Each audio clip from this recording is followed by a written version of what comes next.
जय हिंद। कैसे हैं आप? एक बार फिर आपके अपने चैनल गुरु गंगा में आपका हार्दिक स्वागत है। आज के वीडियो में हम लोग गैसों के गुण से संबंधित प्रैक्टिस सेट को हल करेंगे, टेस्ट सीरीज को हल करेंगे। इससे संबंधित प्रश्न विभिन्न प्रतियोगी परीक्षाओं में पूछे जाते हैं, तो ये बड़ा इंपॉर्टेंट टॉपिक है। तो चलिए शुरू करते हैं आज की इंपॉर्टेंट कक्षा। तो चलिए सबसे पहला प्रश्न देखते हैं। पहला प्रश्न है, निश्चित ताप पर किसी गैस के दिए हुए द्रव्यमान का दाब उसके आयतन के प्रतिलोमानुपाती होता है। निश्चित ताप पर किसी गैस के दिए हुए द्रव्यमान का दाब उसके आयतन के प्रतिलोमानुपाती होता है। यह नियम है। किसका नियम है वो आपको बताना है। ए कहता है चार्ल्स का नियम, बी कहता है बायल का नियम, सी कहता है ग्राहम का नियम, डी कहता है डाल्टन का नियम। तो सही जवाब आप बताएं। जी हाँ, यह है बायल का नियम। किसका? बायल का नियम। दिए हुए ताप पर गैस की एक निश्चित मात्रा के लिए दाब या घनत्व का मान नियत रहता है।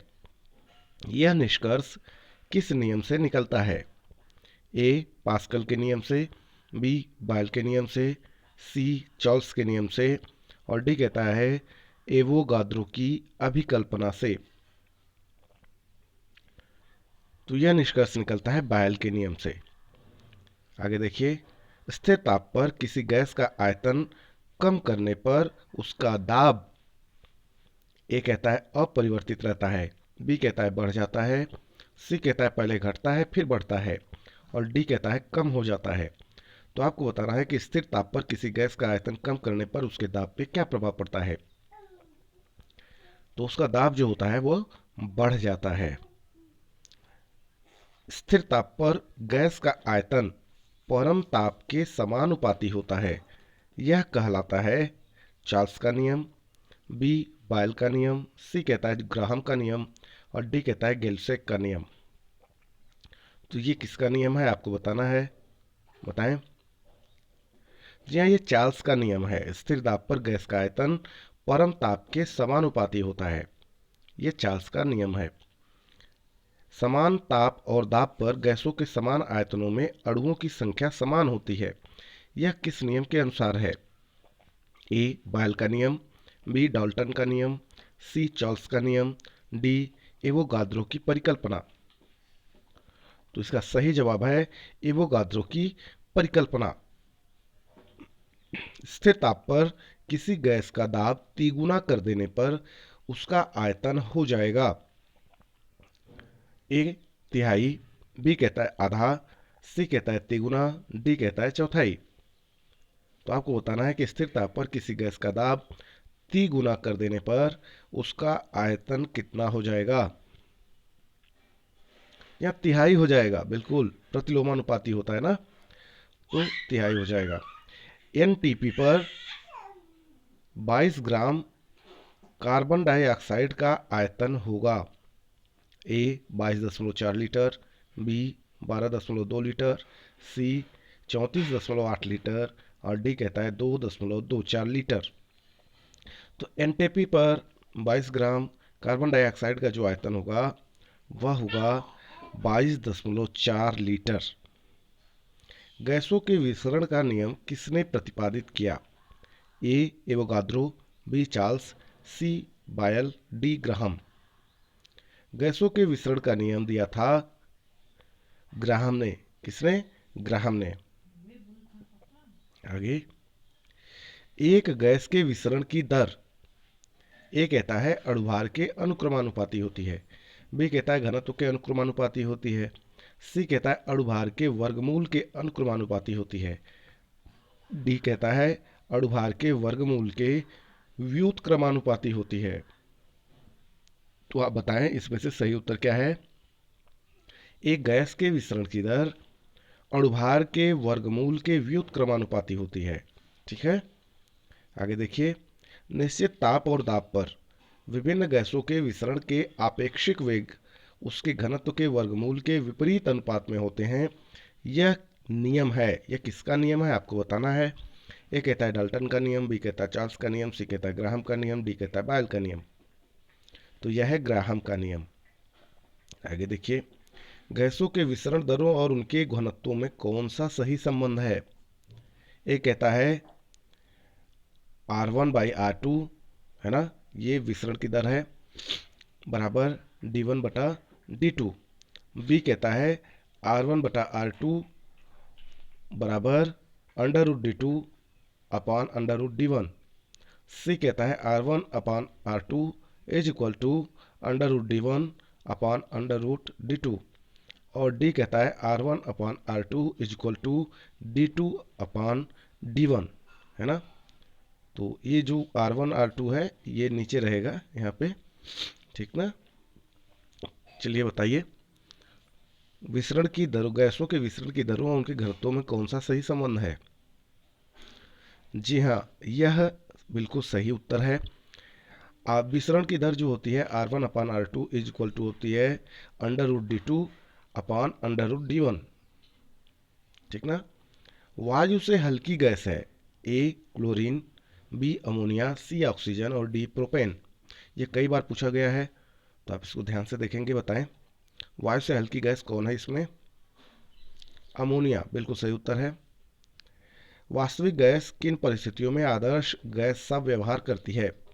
ए उच्च दाब एवं उच्च ताप पर, बी निम्न दाब एवं उच्च ताप पर, सी कहता है उच्च दाब एवं निम्न ताप पर, डी कहता है निम्न दाब एवं निम्न ताप पर।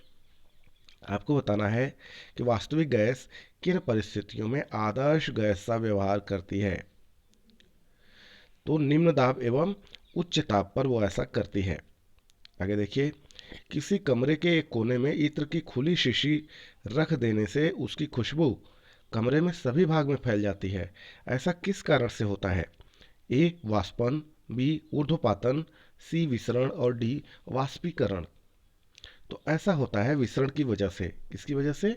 विसरण की वजह से होता है। घनत्वों में अंतर रहते हुए भी गैसों के पृथ्वी के गुरुत्वाकर्षण बल के विरुद्ध परस्पर घुल मिल जाने की स्वाभाविक प्रक्रिया को क्या कहा जाता है? ए गैसों का द्रवीकरण, बी गैसों का वाष्पन, सी गैसों का विसरण और डी कहता है गैसों का वाष्पीकरण। तो इसका जो सही उत्तर है वह है गैसों का विसरण। क्या कहा जाता है? गैसों का विसरण। आगे देखिए, एक गैस का वाष्प घनत्व 14 है, तो उसका अणुभार होगा कितना होगा वह आपको बताना है। ए कहता है 24, बी कहता है 21, सी कहता है 28 और डी कहता है 32। अगर गैस का वाष्प घनत्व 14 है तो अणुभार कितना होगा?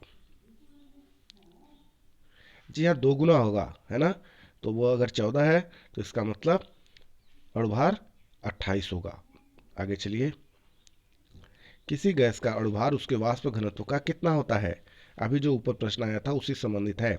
ए कहता है 2 गुना, बी कहता है आधा, सी कहता है 3 गुना और डी कहता है 4 गुना।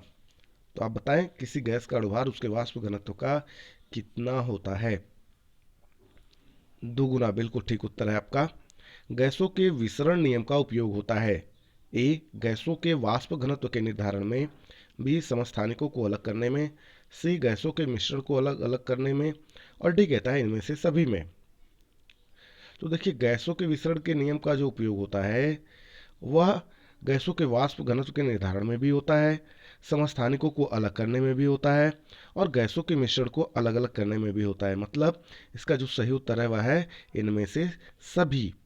आगे चलें, कार्बन डाइऑक्साइड के विसरण की गति हवा की अपेक्षा कम होती है क्योंकि यह हवा से हल्की होती है, भारी होती है, काफ़ी भारी होती है, काफ़ी हल्की होती है। तो कारण कौन सा सही है वो आपको बताना है। बताएं।